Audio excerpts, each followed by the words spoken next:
একবার পরকীয়া করলে কি মানুষ সত্যি বদলায়, নাকি আমরা নিজেরাই নিজেদের বুঝিয়ে শান্ত থাকি? স্বামী পরকীয়া করেছে, ধরা পড়ার পর কাঁদছে, অনুতপ্ত, কথা দিচ্ছে আর কখনো এমন হবে না। প্রশ্নটা খুব সহজ, কিন্তু উত্তরটা ভয়ঙ্কর কঠিন। মাফ করে আবার শুরু করা উচিত, নাকি ডিভোর্সই একমাত্র পথ? কেউ বলে মানুষ ভুল করে, আবার কেউ বলে এটা ভুল না, এটা একটা সিদ্ধান্ত। কারণ সত্যিকারের ভালোবাসলে কেউ অন্য কারো কাছে যায় না। কিন্তু বাস্তবতা এত সহজ না।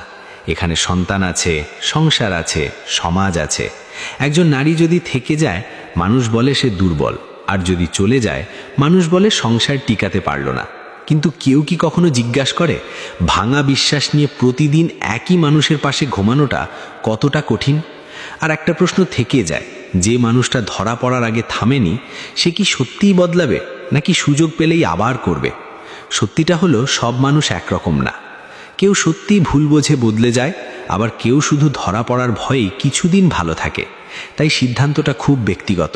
কারোর জন্য মাফ করাটা শক্তি, আবার কারোর জন্য চলে আসাটাই আত্মসম্মান। সন্তানের জন্য থেকে যাওয়া কি ঠিক, নাকি সন্তানের ভবিষ্যতের জন্যই অপমানের সম্পর্ক থেকে বের হওয়া উচিত?